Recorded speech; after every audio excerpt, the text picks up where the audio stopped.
Então, hoje, para começar essa comemoração do Dia do Licitante, a gente tem uma participação muito especial, que é um grande parceiro aqui da EFECT, que é o professor e doutor Rony Charles. Olá, professor, seja bem-vindo ao EFECT novamente. Muito obrigado novamente, EFECT, pelo convite. É sempre um prazer ter contato com vocês, estar atuando com vocês nessa parceria, né, para transmitir conhecimento, para estamos esse ambiente licitatório é melhor para a sociedade. Muito bem, professor. Agora falando sobre esse ano tão importante. No ano passado, em 2019, a gente já teve uma grande mudança nas compras públicas, que foi a publicação desse novo decreto do pregão eletrônico. A nova regulamentação do pregão eletrônico veio recheada de inovações. Quais dessas inovações que os licitantes devem mais se ater? Então, bem interessante. O novo decreto 10.024, ele foi um grande regulamento, um grande normativo.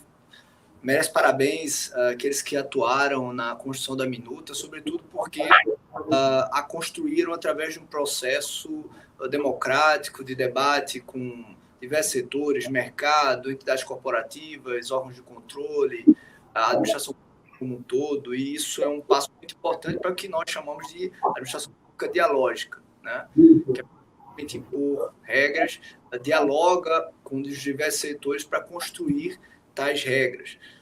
Então, o movimento feito pela SEGES, né, foi um movimento muito interessante, que merece aplausos, merece elogios, que acabou gerando o texto do decreto 10.024, que é um decreto, eu sempre digo em minhas aulas, muito arrojado, decreto muito arrojado, em que pontos, digamos, polêmicos foram tratados, foram abordados e com boa visão, opinião, bom saber. Obviamente, existem apontamentos críticos, e aí cada um vai ter a sua opinião. Obviamente, eu poderia indicar eu diferente do decreto, mas sem dúvida nenhuma foi um bom regulamento, aplicado e que merece meu elogio. Para o licitante, é importante que o licitante perceba, a administração pública também precisa perceber isso, né? A licitação, do ponto de vista econômico, é uma espécie de jogo.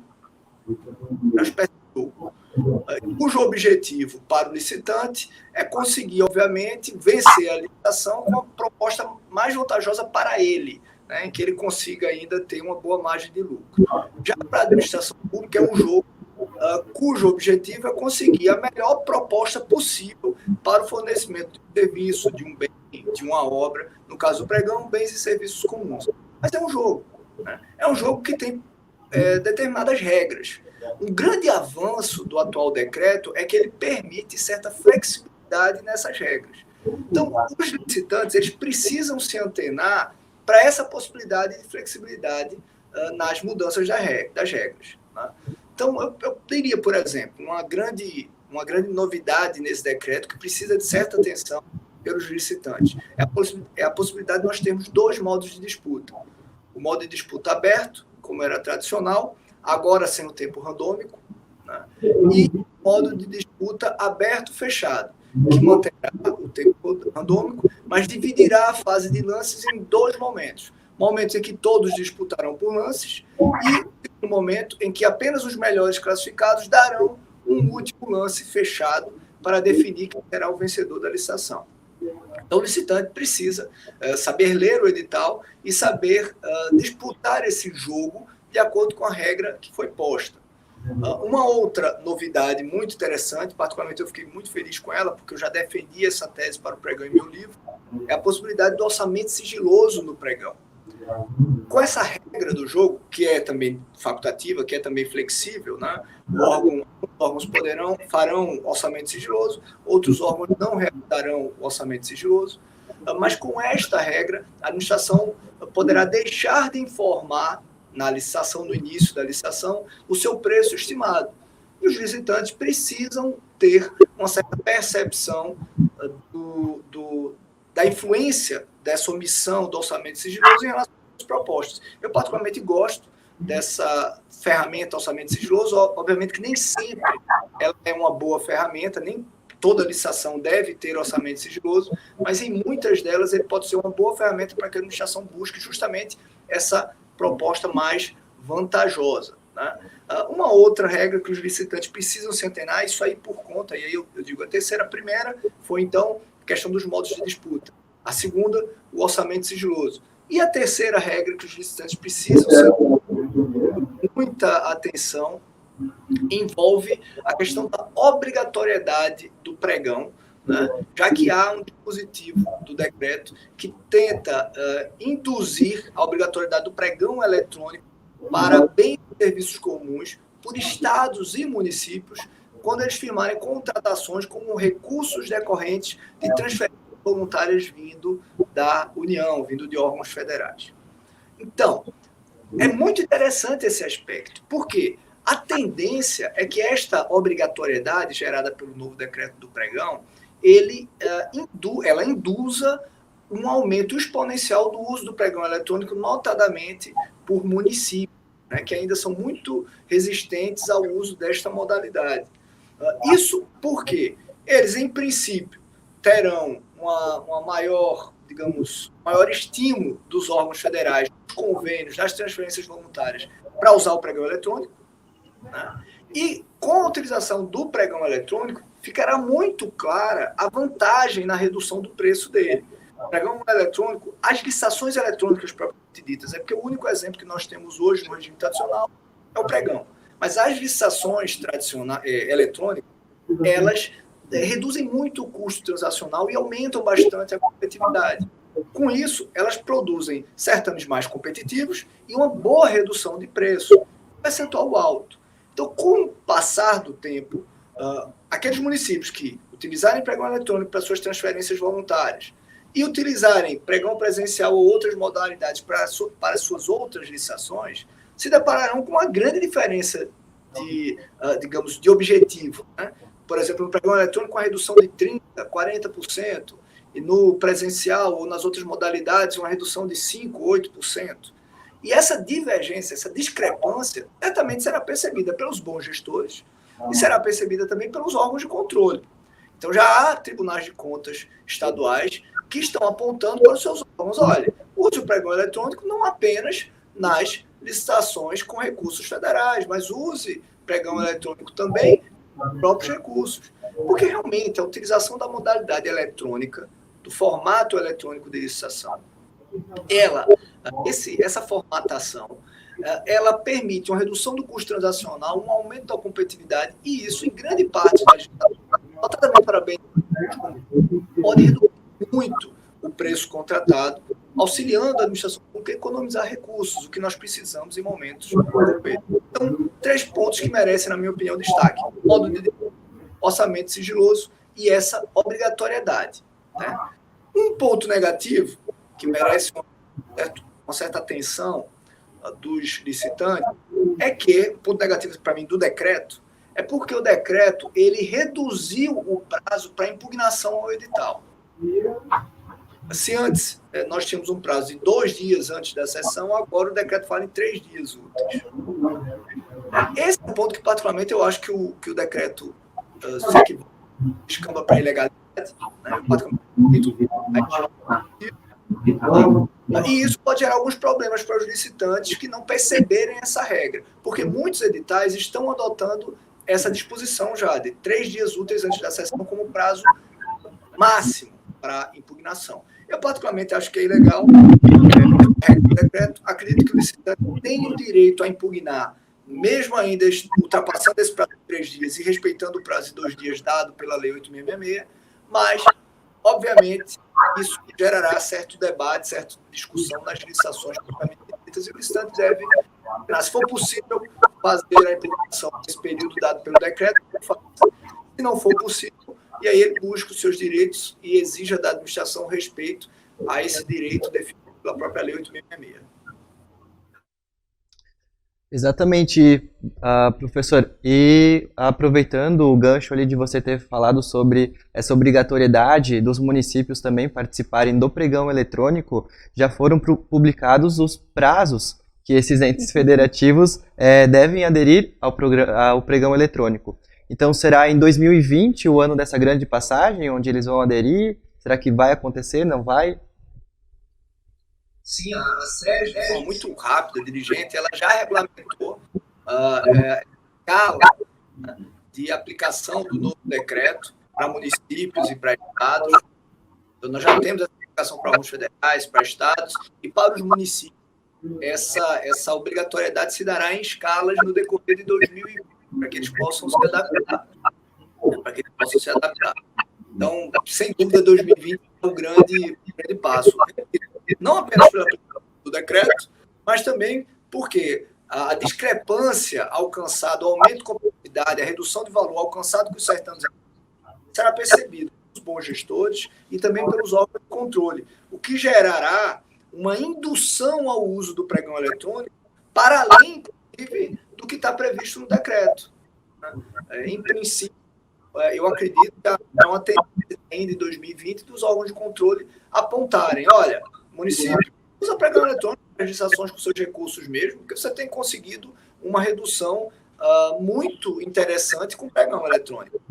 E eu acredito que isso é um bom avanço. O pregão eletrônico, obviamente, ele não é a melhor espécie de modalidade para qualquer licitação, né? Mas para bens e serviços comuns, propriamente dito, em grande parte, ele pode auxiliar muito a busca de melhores propostas, valores mais baixos, redução da corrupção, né?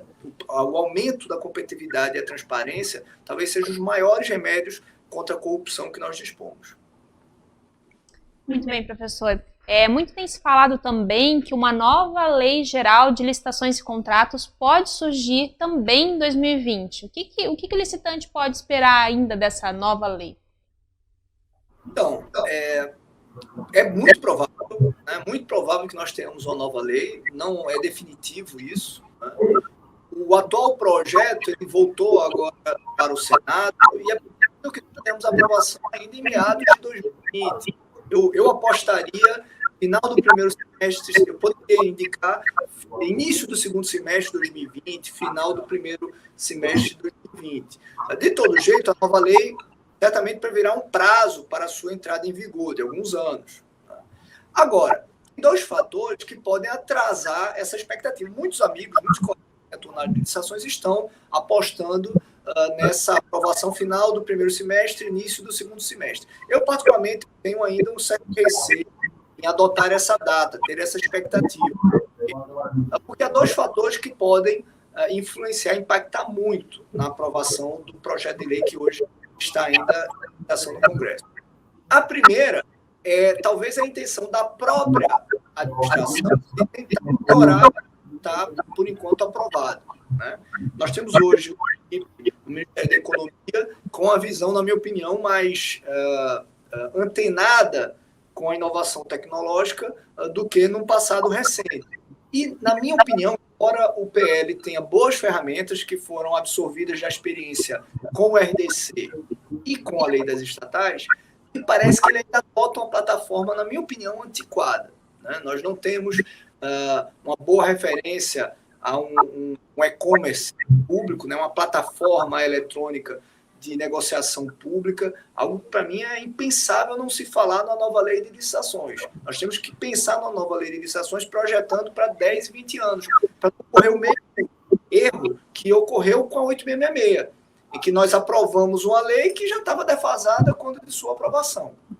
Então, eu particularmente acho que o projeto merecia melhora, sobretudo em sua plataforma, né? Ele merecia melhora, e talvez essa atuação, essa busca de uma melhora na plataforma do projeto de lei faça com que a rediscussão se renove e isso atrase a aprovação. Um outro fator é que o próximo ano é um ano eleitoral, né? Então, se a aprovação não sair até o final do primeiro semestre ou início do segundo semestre, é muito possível que ela seja postergada para um futuro. Enfim, melhor das expectativas, final do primeiro semestre nós teremos uma lei que, de toda forma, dará um tempo para a sua entrada em vigor, os órgãos precisem utilizá-lo, né? Na pior das expectativas, novamente será. É importante a observação. Quando eu lancei a primeira edição do meu livro, do meu primeiro livro, né, há 10 anos, mais de 10 anos atrás, né, o livro já está em 10ª edição, fazem 11 anos. Né, esse PL já estava em discussão. Então, para a gente ter uma ideia, a aprovação no próximo ano não é tão certa assim. Né? Os fatores podem gerar um retardo na aprovação. Eu espero que não. Nós precisamos realmente melhorar a nossa legislação, mas se esse atual PL pudesse ser melhorado, talvez valesse esperar mais uns 6 meses, talvez 12 meses. Pois é, e 2020, então, aparentemente vai ser um ano muito importante para quem fornece para o governo, né? Algumas coisas já mudaram, muitas coisas ainda vão mudar, e aí eu te pergunto, qual que é a importância do licitante acompanhar todas essas mudanças? Fundamental. Primeiro, a tua observação foi perfeita. 2019 já foi um ano impressionante, né? De alterações, de mudanças, de inovações. Os licitantes, às vezes, talvez não percebam tanto, mas para dentro da administração pública mudou muita coisa. Plano anual de contratações, o novo decreto do pregão, que os licitantes percebem mais, né? E a tendência é mudar mais. A atual equipe da Secretaria de Gestão do Ministério da Economia é uma equipe muito antenada e muito, digamos, dedicada a tentar mudar, a tentar deixar um legado, a tentar melhorar as contratações públicas. E eles estão propondo, né? Nós podemos prever aí mudança no decreto do registro de preço em breve, né? A parte de convênios está mudando também.